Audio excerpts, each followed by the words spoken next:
Some ups, some downs. Sometimes I wanted to go home, and sometimes I'm extremely happy for this opportunity.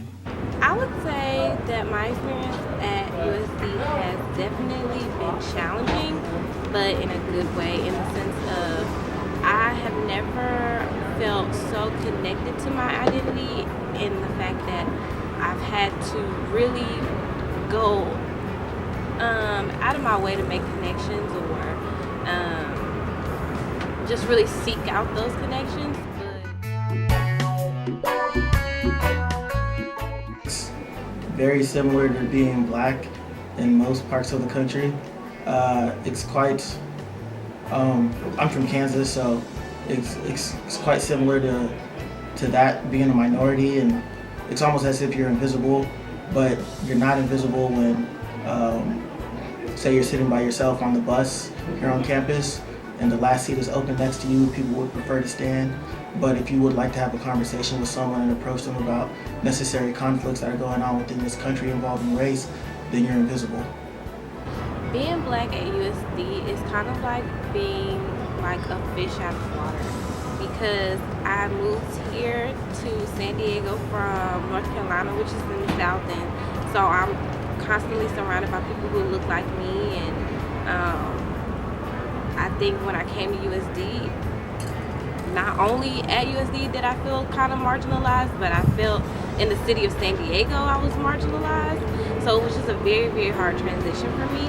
But I think the fact that this is a smaller school, administration and faculty have been really hands-on with me and just making sure I felt supported in that sense. And so I'm very grateful for that experience because I know I wouldn't have made it here without that support.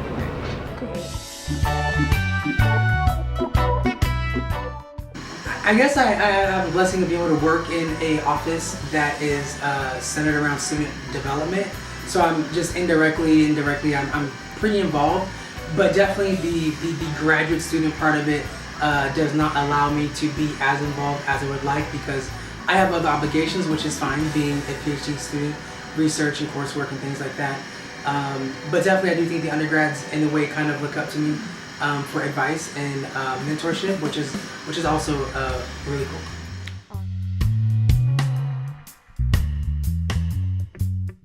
I would say when I'm surrounded around people of color, so maybe CASA, the BSRC,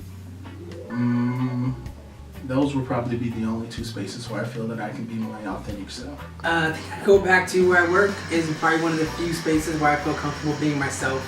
Me and my boss were just talking about wisdom and knowledge and what kind of knowledge and wisdom is valued in higher ed and in academia, and especially at USD. And definitely in our office, we like to honor different kinds of wisdom and knowledge from the community to academia, even empowering our students to contribute to conversations. However, I could say personally, outside of my office in CASA and outside of a couple of other spaces, in whole USD isn't necessarily the most welcoming place for a black man like myself.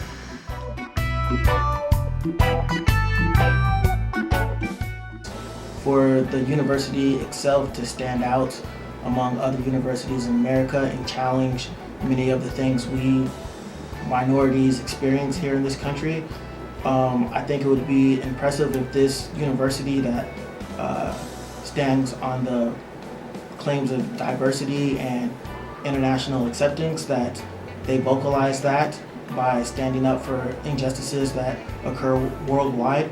I have yet to really see USD's face at the forefront of any social movements, but I think that we're more than equipped enough to make that stand.